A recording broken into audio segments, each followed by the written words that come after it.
Thank you. जय मसीह सबको। प्रभु का धन्यवाद पास्टर निशांत के लिए जो उसने हमें मौका दिया कि आपके बीच में परमेश्वर के वचनों से हम सेवा कर पाए। इस सौभाग्य के लिए मैं परमेश्वर का बहुत बहुत धन्यवाद करता हूँ। पास्टर निशिकांत लगातार जो है उनके साथ हमारी फोन पे बातचीत होती है। एक अच्छे दोस्त भी हैं, जो समय समय पर हम लोग जब भी मौका मिलता मिलने का प्रयास करते हैं। जरूर से मैं गवाहियों को दूंगा। पर आज जो प्रभु ने एक मौका दिया है कि हम परमेश्वर की वचनों से आज हम सुन पाए। और आज का जो विषय है वो है नेवर गिव अप। कभी हिम्मत ना हारे या कभी आशा ना छोड़े। ये शब्द है, ये काफी जरूरी है। ये मेरे जिंदगी में कई दफा ऐसे मौके आए जब ऐसा लगा कि शायद अब संभव नहीं हो सकता और आगे कुछ नहीं होगा। सारे प्रयास फेल हो गए हैं। अब जो है अब नहीं किया जा सकता। परमेश्वर उसी बीच में रास्ताओं को निकलाया और हम विश्वास करते हैं कि इस वचन के द्वारा आप सबों को आशीष मिलने पाए। हम जिस परमेश्वर की सेवकाई करते हैं, जिससे हम विश्वास करते हैं, प्रार्थना करते हैं, इस बात को हम जानते हैं कि वह जिस दिन से हमें बुलाया है उस दिन से छुट्टी पे नहीं है। वो हमारे साथ कामों में जुड़ा हुआ है, हमारी जिंदगी के साथ इंगेज्ड है। और वह हमारे हर एक परिस्थितियों में हमारे साथ है। रही बात है जब आशा ना छोड़े, हिम्मत ना हारे की बात जब करते हैं हम, तो लोग कब आशा छोड़ते हैं या कब मजबूर होते हैं छोड़ने के लिए। चाहे वो सेवकाई हो, चाहे वो बिजनेस हो, चाहे वो नौकरियां हो, चाहे वो परिवार हो, लोग कब जो है हिम्मत हारते हैं या आशा छोड़ देते हैं। तो दो तीन बातें उसमें हम पाते हैं कि जब चुनौतियों का सामना यानी जीवन मुश्किल हो जाता है उनके लिए, चुनौती का सामना करना उनके लिए बहुत ज्यादा समस्या भरी होती है, या उससे निकल पाना उनके लिए बहुत बड़ी समस्या हो जाती है। चारों ओर समस्या घेर लेती है। उसका दिमाग काम नहीं करता है, कैसे वो वहां से निकले। ये उनके मन के अंदर कोई रास्ता नहीं सूझता है। और तब जो है वह आशा को छोड़ देते हैं या हिम्मत हार जाते हैं। और जो काम करना चाहते हैं, जो सेवकाई उनको दिया जाता है या दिया है प्रभु ने, उसको वे छोड़ देते हैं। दूसरी बात हम पाते हैं, जब रिजल्ट नहीं मिलता है, जब कई कठिन परिश्रम के बाद, प्रयास के बाद जब रिजल्ट नहीं मिलता है, तब एक व्यक्ति हिम्मत हार जाता है या वो काम को छोड़ने के बारे में वो सोचता है। तीसरी बात हम देखते हैं कि असफलताएं जब उनको चारों ओर से घेर लेती है, कितनों अच्छा प्रयास करने के बाद जब वो असफल होता है, तो वह आशा को छोड़ देता है। जब हम सेवकाई की बात करते हैं, तो ये सारी चीज हम सबके जीवन में कभी ना कभी सामना करना पड़ता है कि हम कैसे इन परिस्थितियों से बाहर आए। बाइबल हमें कई ऐसे उदाहरणों को दिया है और कई ऐसे मिसाल को पेश किया है जो इस बात को दिखाता है कि हम कभी आशा ना छोड़े। उसमें दो चार उदाहरण मैं बताऊंगा, उसके बाद हम वचन की ओर जाएंगे। यूसुफ के बारे हम पढ़ते हैं, जब परमेश्वर ने उनके भविष्य को डिजाइन किया था, जब एक सोपन दिया, दर्शन दिया उसको परमेश्वर ने, और उससे पहले उनके जीवन में सब कुछ ठीक था। लेकिन जैसे उन्होंने परमेश्वर का दर्शन को प्राप्त किया, उनके जीवन को उद्देश्य को प्राप्त किया, समस्या यहीं से शुरू होती है। और 13 साल की कठिन उतार चढ़ाव में, चाहे वो भाइयों के द्वारा कुएं में डालना, चाहे वो मिस्र देश में बेच देना, चाहे वो पोतीपर के घर में गलत इल्जाम लगना और जेल में परेशानी को झेलना, ये सारी चीजें उनके जीवन के विपरीत था। लेकिन इन पूरे 13 साल के उस दरमियान में हम पाते हैं कि यूसुफ कभी भी परमेश्वर से दूर नहीं हुआ और इस बात को जानता था कि जो परमेश्वर ने उनको बुलाया है, चुना है, वो कभी गलत नहीं करता। और वो हर एक परिस्थितियों में एक पॉजिटिव सोच लेकर के वो आगे बढ़ा। आ, हर एक काम किया, किंतु उन काम में हमेशा उसको परिणाम के तौर पर उनको उल्टा ही मिला। लेकिन बावजूद भी हम इस बात को पाते हैं, यूसुफ आज हजारों लाखों लोगों के लिए प्रेरणा स्रोत है कि कैसे वह उस परिस्थिति में भी आ, आशा नहीं छोड़ा, प्रार्थना नहीं छोड़ा। 39 उत्पत्ति की पुस्तक में लिखा है, कि परमेश्वर की आत्मा उसके संग था, इसलिए जो जो काम किया, जहां कहीं भी गया, परमेश्वर उनको सफल दिया। ये आज के समय में हम सबसे बड़ी जरूरत की चीजें हैं, वो यह है कि हम परमेश्वर की उपस्थिति में चले, उसके साथ रहें। उस 13 साल के सफर में बहुत बार ऐसा आया जहां उसको ऐसा लगा कि उसके सपना चकनाचूर हो जाएंगे, तब वहां एक अद्भुत रीति से परमेश्वर ने उनके लिए रास्ता को निकलाया, अद्भुत रीति से परमेश्वर ने उनको वहां से विजय को दिया। उसी प्रकार हम नूह के बारे में पढ़ते हैं। नूह जो है प्रभु का दर्शन को प्राप्त किया, प्रभु ने उनसे बातचीत करी, दुनिया के बारे में उनको कहा कि दुनिया जिस प्रकार की परिस्थितियों से जा रही है, उनके कार्य व्यवहार जो है बाइबल के अनुसार नहीं है, परमेश्वर के इच्छा के अनुसार नहीं है, और परमेश्वर उस पूरे संसार को नष्ट करने की योजना को बनाता है, और इसके लिए नूह को एक जिम्मेदारी सौंपता है। अब वो जिम्मेदारी बहुत बड़ा था कि वह एक जहाज जिसका नाप, ऊंचाई और चौड़ाई, सारा डिजाइन जो है परमेश्वर ने नूह को दिया, और नूह ने इस दर्शन को, इस बोझ को, इस परमेश्वर की बातों को मानकर उस जहाज को तैयार करता है। जहाँ नूह रहता था वहां से समुद्र तल की जो दूरी है वह 150, करीब माना जाता 150 मील के आसपास थी। तो इतनी दूरी में उस वक्त कोई बारिश नहीं हुई थी, पानी नहीं था। जहां नूह जहाज बना रहा था वहां बारिश नहीं थी, पानी नहीं था, तो वहां इतना बड़ा जहाज चलाना या इतना बड़ा जहाज का कोई काम नहीं दिखता है, या उस जहाज का कोई मतलब दिखाई नहीं पड़ता है, और इसलिए नूह को ठट्ठा का कारण बनता है। नूह को कई बार मजाक झेलना पड़ा, क्योंकि लोग, किसी ने नूह की बात को नहीं सुना। जो नूह काम कर रहा था वो एकदम सोच और कल्पनाओं से परे था, आसपास की परिस्थितियों से मेल नहीं खा रहा था, इसलिए नूह को ऐसा सामना करना पड़ा सभी लोगों से। मैं सोचता हूँ कई बार उसको क्रेजी नाम या पागल व्यक्ति के रूप में भी संबोधित किया होगा। शायद उसके बच्चे भी इस बात से कहते होंगे कि पिताजी, समाज में बहुत बदनामी होती है, जो आप काम कर रहे हैं शायद ये अच्छा काम नहीं है और ये पागलपंती है।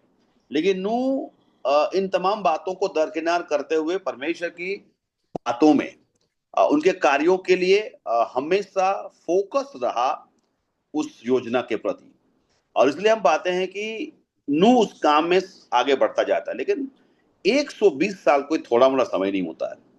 120 साल जब वह लोगों को समझाता है कि बहुत बड़ी विपत्ति आने वाली है, बहुत संकट आने वाली, परमेश्वर दुनिया को नष्ट करने वाला है, एक भी आदमी उनकी बातों को नहीं सुनता। और मैं अपने आप को जब यहाँ पर जोड़ के देखता हूं कि अगर 120 साल, चलो ठीक है हम नहीं जीते हैं, पर 10 से 20 साल मान के चले, 10 से 20 साल जब हम सेवकाई करते हैं, प्रचार करते हैं, काम करते हैं, जब एक भी रिजल्ट नहीं आता है, तो ऑटोमेटिक जो है आशा छोड़ने जैसा महसूस होता है। जीवन की सेवकाई में जब 7 साल तक कोई काम नहीं हो रहे थे, 7 साल तक किसी प्रकार की कोई सेवकाई में बढ़ोतरी नहीं हो रही थी, कोई आदमी नहीं, कोई मिरेकल नहीं, कोई रास्ते नहीं खुल रहे थे, और उल्टा चारों ओर से दबाव जो है बहुत ज्यादा था।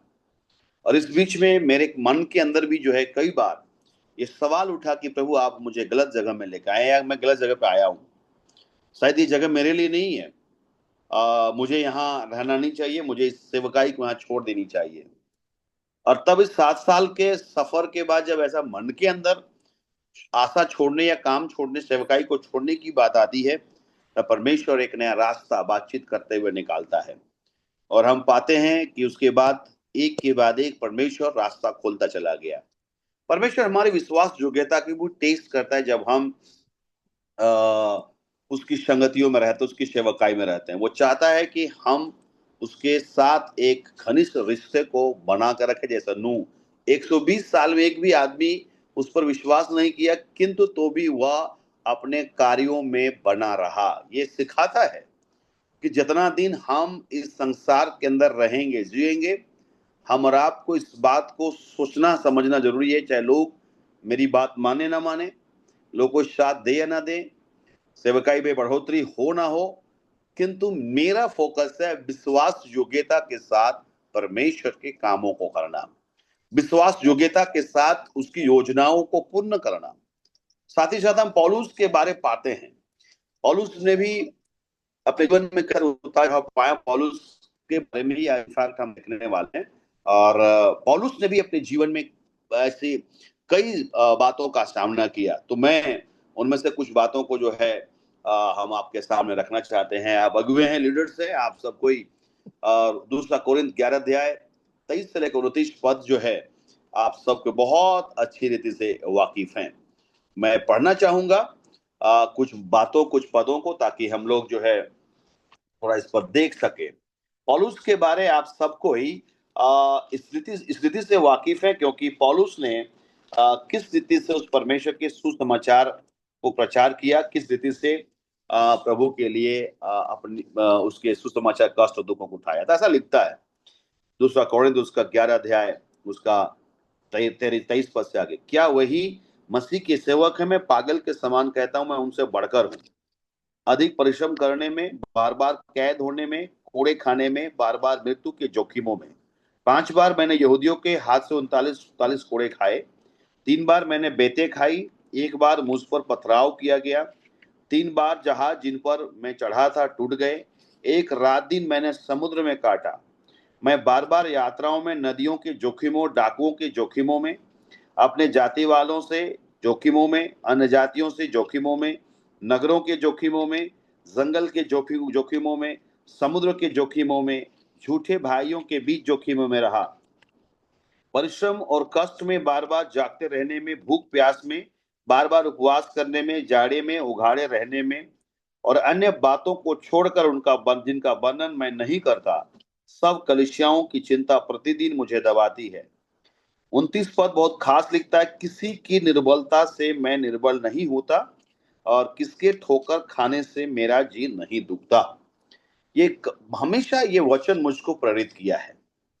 एक तरफ हम बाइबल में पढ़ते हैं कि पौलुस बहुत प्रभावशाली तरीके से उपयोग किया जा रहा है, उसके द्वारा चिन्ह चमत्कार के काम हो रहे हैं, नए नए कलीसिया स्टैब्लिश हो रहे हैं, और हर जगह वो कई ऐसी कठिन परिस्थितियों का सामना वो करता है। और यहाँ पे वह अपने जीवन के उन परिस्थितियों को वर्णन करते हुए कुरिन्थ की मंडलियों को उत्साहित करता है।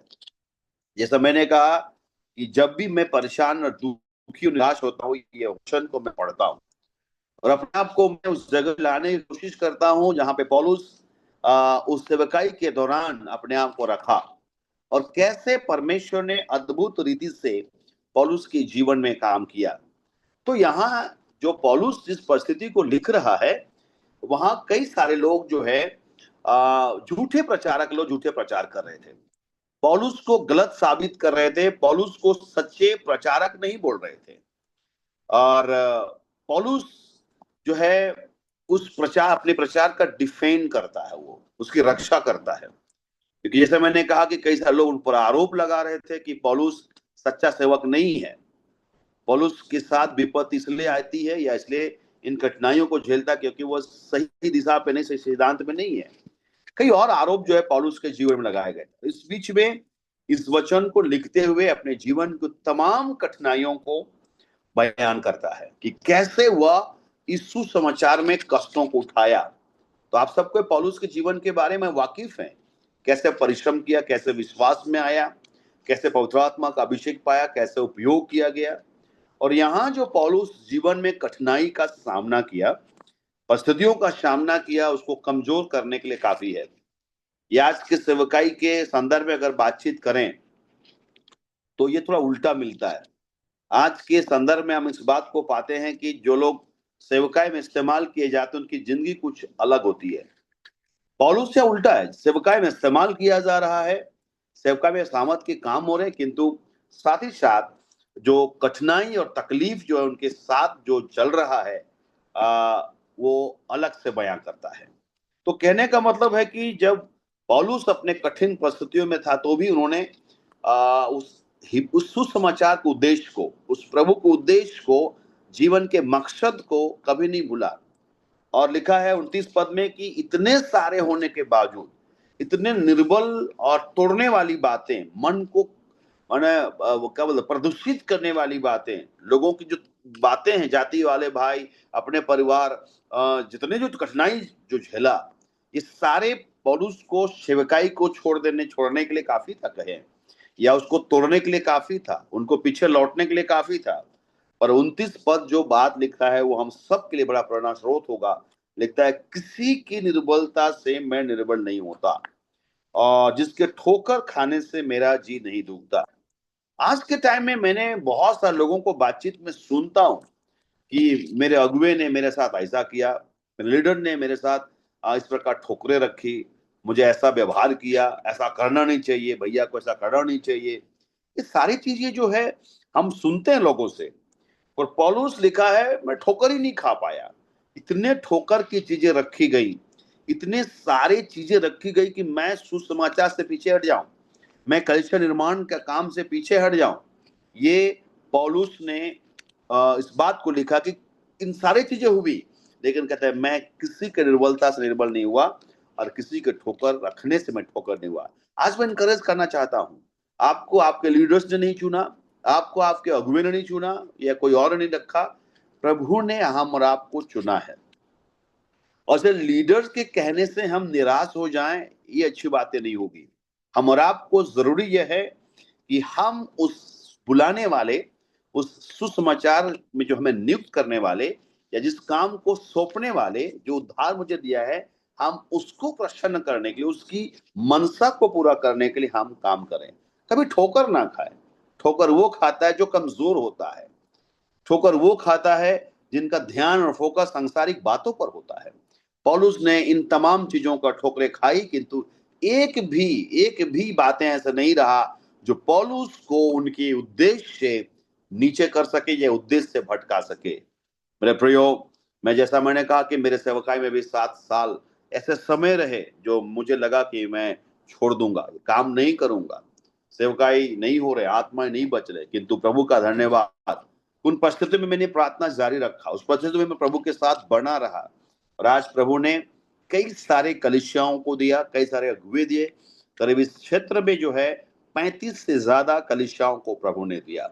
और आज चर्च के अंदर जहां मैं रहता हूं, वहां करीब करीब 500 से ज्यादा लोग जो हर एक संडे आराधना के लिए आते हैं और प्रभु की संगतियां करते हैं। स्कूल्स जो है हम लोग बना पाए, आज 1000 से ज्यादा बच्चे स्कूल में पढ़ रहे हैं, और प्रभु का धन्यवाद। लेकिन मैं इसलिए इस बात को आपके सामने रख रहा हूं कि कई बार ऐसी चीजें आएंगी आपके जीवन में जो आपको पीछे लौटने को मजबूर कर। मैंने आपको एक नूह का उदाहरण दिया था कि कैसे नूह 120 साल में भी उनके विश्वास यानी परमेश्वर और उनके बीच का रिश्ता में एक थोड़ा सा भी गैप को ला नहीं पाया। वो परमेश्वर को जानता था, उस पर विश्वास करता था, परमेश्वर उस पर विश्वास करता या उस पर भरोसा रखता था। आज मुझको और आपको भी यही बात करने की आवश्यकता है। हमारी ध्यान और आंखें संसार की चीजों पर लग जाती है। लोगों को हम देखते हैं, उनकी तरक्कियों को देखते हैं, उनकी बातों को देखते हैं, वो मेरे बारे क्या सोचते हैं, इन बातों को देखते हैं, जिसकी वजह से हम जो है असली उद्देश्य से भटक जाते हैं। मेरे प्रियो, पौलुस से हम सीखते हैं कि वो कभी भी उस उद्देश्य से नहीं भटकता। इसलिए हमारे, जैसे मैंने कहा कि पौलुस के साथ इसलिए कि ईर्ष्या से प्रचार कर रहे थे, पौलुस को झूठा साबित कर रहे थे, और पौलुस इसको डिफेंड करता, रोकने की प्रयास करता है। यानी हम और दूसरी बात पाते हैं कि पौलुस के बीते कल में हुई सफलता या कठिनाई या बीमारी उसके जीवन को प्रभावित नहीं कर पाया। उनकी असफलताएं भी उनके जीवन को प्रभावित नहीं कर पाया, है ना। इसलिए हम और आपको आज सिर्फ आज हो रहे बातों का सामना हियाव से सिर्फ करें। उनका सोच पौलुस हम पाते हैं कि आज मुझे विजय चाहिए, आज एक नए सामर्थ्य की जरूरत है। कल की बातें कल की थी, आज मुझे एक नया अभिषेक की आवश्यकता है, आज नई परमेश्वर की उपस्थिति की आवश्यकता है।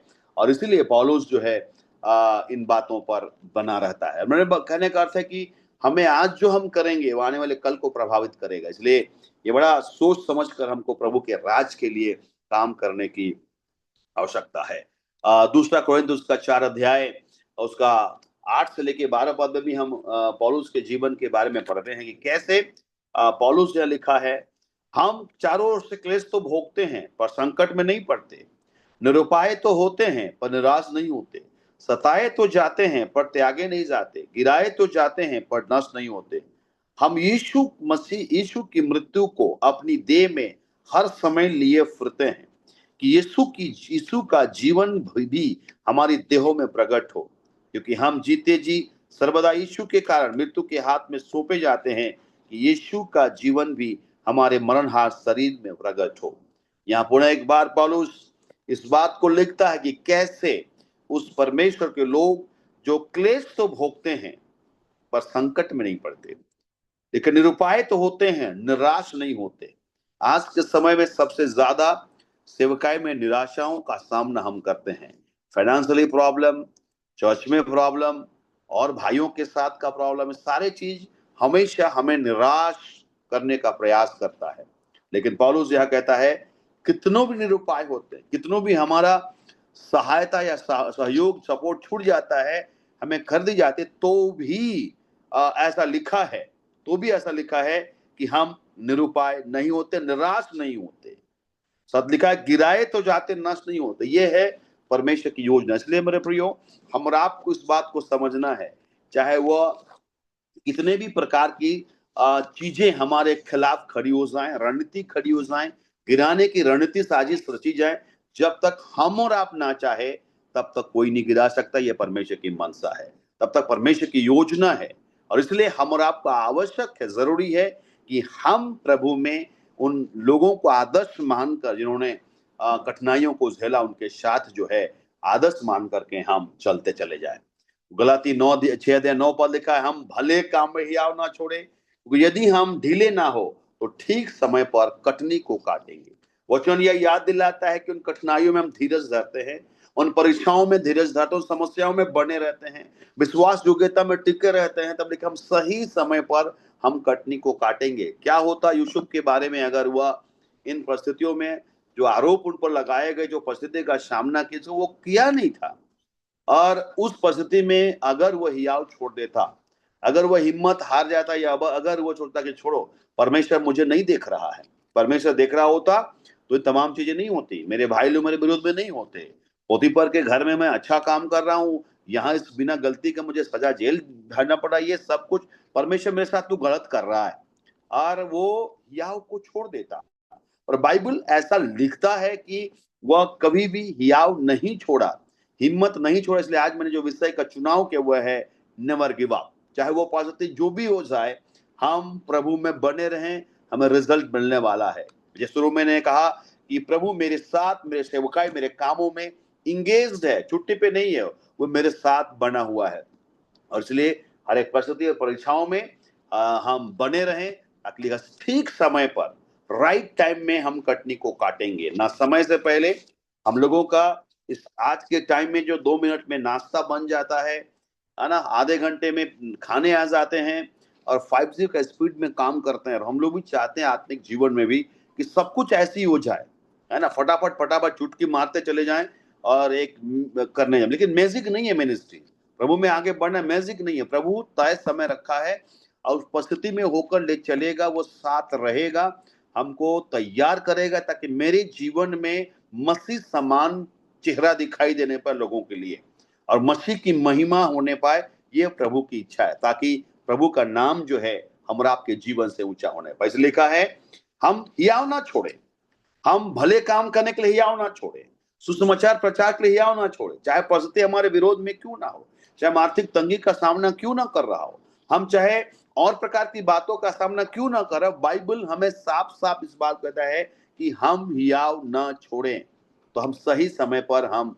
कटनी काटेंगे। जैसे मैंने कहा कि मैंने 7 साल बिना कटनी का जीवन रहा, लेकिन प्रभु का धन्यवाद, और आज हम लोग बहुत जल्द जो है ना, 1000 आत्माओं को जीतने के रास्ते पे हम लोग काम कर रहे हैं, कि बहुत जल्द 1000 से अधिक आत्माओं को प्रभु देने जा रहा है, विश्वास करते हैं।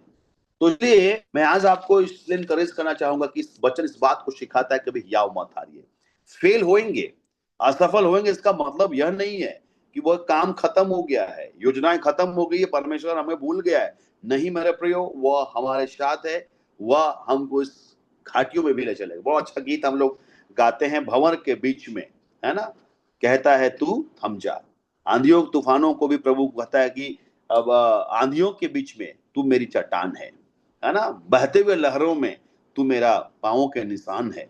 तो ये प्रभु हमको सचमुच में एक वादा ही नहीं करता, वो हमारे साथ रहता है, और हमको सफलता देता है। वो चाहता है कि हम बने रहें प्रभु में और उसके सेवकाई में हम बने रहें। हम इब्रानी 12 अध्याय में पढ़ते हैं तो आप पाएंगे यहाँ पे किस प्रकार एक आगे बढ़ने के बारे में, रुकावटों को दूर करने के बारे में पौलुस प्रेरित, इस लेखक इब्रानियों का लेखक पौलुस पौलुस प्रेरित ही माना जाता है।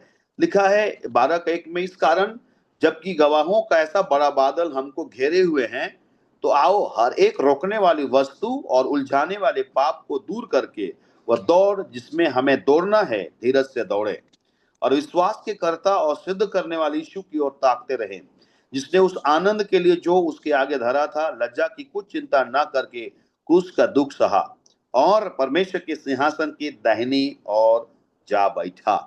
ये पौलुस ने फिर से वचन के द्वारा आगे बढ़ने के बारे में, एक मसीही दौड़ को, काम को पूरा करने के बारे में हमें उत्साहित करता है। मसीहियों, भाई और बहनों, हम सब कुछ जानते हैं शुरुआत कितना करते हैं या किस रफ्तार से करते हैं वो जरूरी नहीं होती है, और उसको खत्म कैसे करते हैं।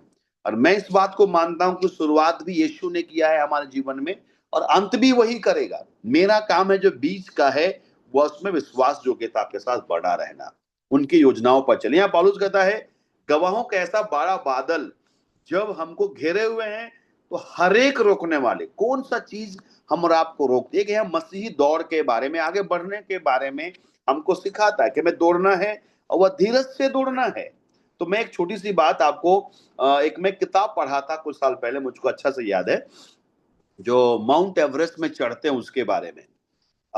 तो उसके बारे में मैंने पढ़ा था कि उनके जो कपड़े होते हैं या उनके जो भोजन सामग्री होते हैं, उन्होंने उनके बारे में लिखा। उसमें एक छोटी सी बात लिखी थी कि हम ब्रश को भी जो है, हम पूरे डंडे को लेके नहीं जाते, उसको काटते हैं और थोड़ा सा पकड़ने तक ही उसको छोड़ते, क्योंकि जब ऊपर चढ़ते हैं, ऊंचाइयों की ओर चढ़ते हैं, तो ये छोटी छोटी चीजें भारी लगने लगती है और वहां लगता है कि हम बेकार का इस बात को पकड़े। एक्स्ट्रा साबुन या जो जरूरत है उतना ही चीजों को हम लोग रखते हैं, और जो एक्स्ट्रा चीज है उसको निकाल देते हैं ताकि हम हल्का हो सके और आसानी से हम पर्वत में, ऊंचाइयों में चढ़ सके। आज की सेवकाई में हम कई प्रकार के बोझ और परेशानियों को लेकर, एक्स्ट्रा चीजों को हम लेकर चलते हैं, है ना। और इसलिए जितना ज्यादा हम बोझ और चिंताओं को लेकर के चलेंगे मेरे प्रियो, हम दौड़ को पूरी नहीं कर पाएंगे। अगर आप दौड़ने की बात अगर कहेंगे, स्प्रिंटर लोगों के आप देखेंगे कपड़े, जूते सब अलग होते हैं। हम ढेर ढाले कपड़े नहीं पहनते, उनके कपड़े, क्योंकि छोटी छोटी बातें, छोटी छोटी चीजें जो है उनको दौड़ने में रुकावट का कारण बन सकता है। इसीलिए यहाँ बाइबल लिखता है कि हर एक रोकने वाली और उलझाने वाली पाप, हमारे और आपके सेवकाई में अगर कोई रोक सकता है या कोई रुकावट डाल सकता है तो वह है पाप। किसी भी प्रकार का पाप एक व्यक्ति को गुमराह करता है, इस व्यक्ति को लकवाग्रस्त करता है, एक व्यक्ति को आत्मिक तौर पर बीमार करता है, एक व्यक्ति को दर्शनहीन बनाता है। पाप एक व्यक्ति को टोटली अंधा कर देता है। इसलिए यहाँ लिखा है पाप किसी भी रीति से एक व्यक्ति को दौड़ने से, यानी दौड़ने में मददगार नहीं हो सकती। इसलिए बाइबल लिखता है हमें उन तमाम उलझनों को, तमाम रुकावटों को दूर करते हुए हमें धीरज के साथ दौड़ना है। जैसा मैंने कहा, बोझ लेकर के हम दौड़ नहीं सकते। प्रियो, हम कई बार सोचते हैं कि सेवकाई हमारी ये बहुत टेंशन है, बहुत वो है, लेकिन मैं आपको बताना चाहता हूं, जितना ज्यादा बोझा लेंगे उतना कठिनाई होगी सुसमाचार प्रचार में, उतना ही ज्यादा आपको आगे बढ़ने में बाधा उत्पन्न करेगी। जितना हल्का लेंगे, इसलिए बाइबल कहा है कि अपनी सारी चिंता मुझ पर डाल दो। हमें सेवकाई को, हमारी बिजनेस को, हमारी परिस्थिति और परिवार को प्रभु के हाथ में सौंपना है। प्रभु कहता है मैं चिंता करूंगा।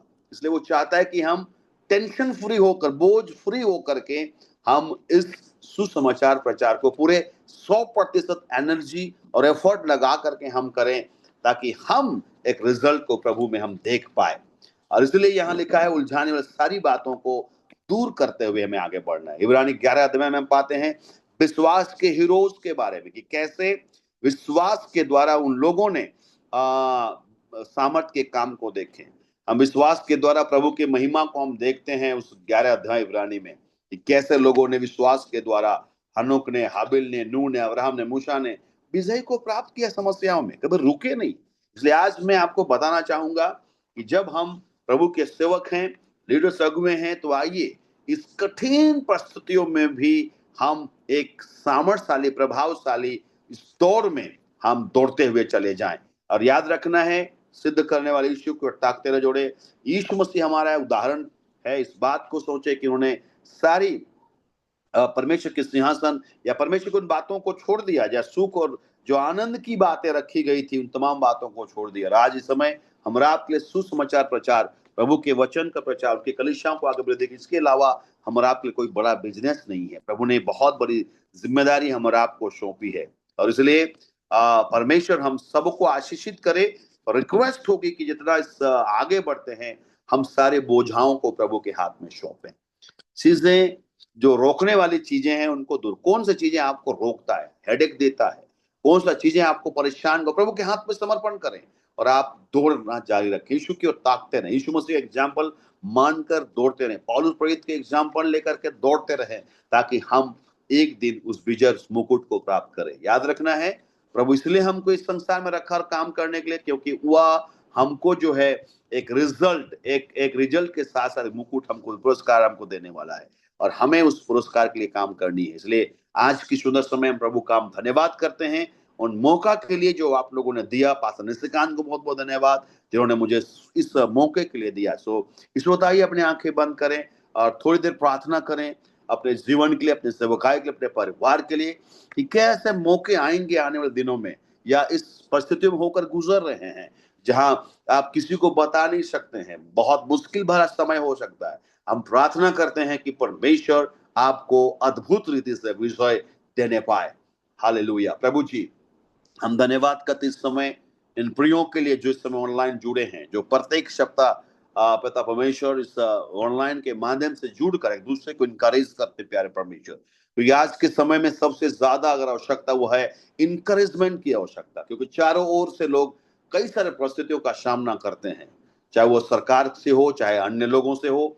हम पाते हैं कि लोग दबाव में होते हैं प्रभु जी, परेशानियों में होते हैं, पारिवारिक जीवन में, सेवकाई में, कलीसियाओं में। प्रभु जी, कई ऐसे परिस्थितियों का सामना का जो दबाव महसूस होता है, कई ऐसे पास्टर्स कठिनाई में हिम्मत हारते हैं, छोड़ देते हैं, सेवकाई को छोड़ देते हैं। प्रभु, सेवकाई में 100% एफर्ट को लगा नहीं पाते हैं, क्योंकि वो करने के लिए बहुत मुश्किल हो रहा है उनको, वहां से उनकी जो जरूरत है वो पूरी हो पाई, और इसलिए वो उनसे दाएं बाएं हाथ जा रहे हैं। प्रभु से दौड़ना उनके लिए मुश्किल हो रहा है। हम प्रार्थना करते हैं आज के सुंदर समय जो हम उदाहरणों को सुने, लोगों के बारे हमने सुना प्रभु, हम प्रार्थना करते हैं तमाम लोगों को पिता परमेश्वर उनको एक प्रेरित करने पाए।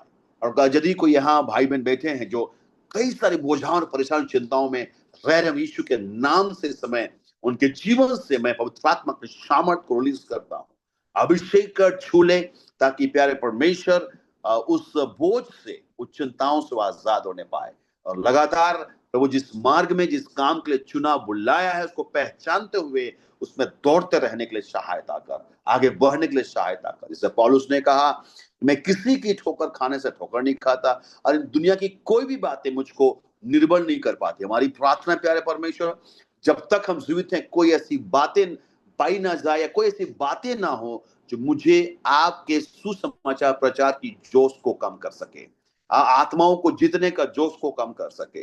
पिता परमेश्वर लोगों को, प्रेरित अगुओं को प्रशिक्षित करने में जोश को कम कर सके। हमारी प्रार्थना है कि हर एक परिस्थितियों में हम ऊर्जावान बने रहे, हमारी ध्यान और प्रार्थनाएं तेरी ओर लगी रहने पाए।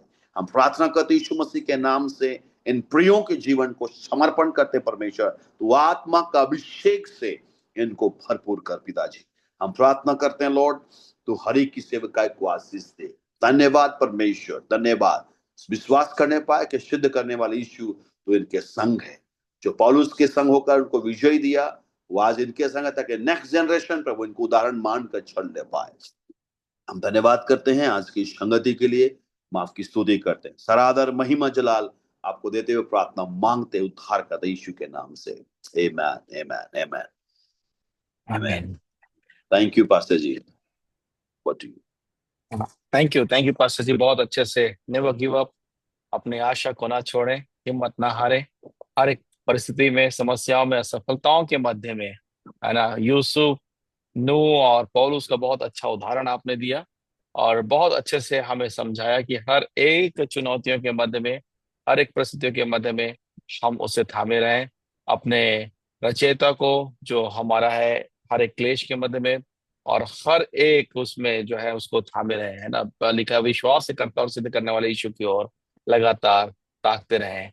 आ, फिलिपियोस का पहला अध्याय उसके 6 पद में लिखा है, मुझे इस बात का भरोसा है कि जिसने तुम में अच्छा कार्य आरंभ किया है वह यीशु मसीह के दिन तक पूरा करेगा।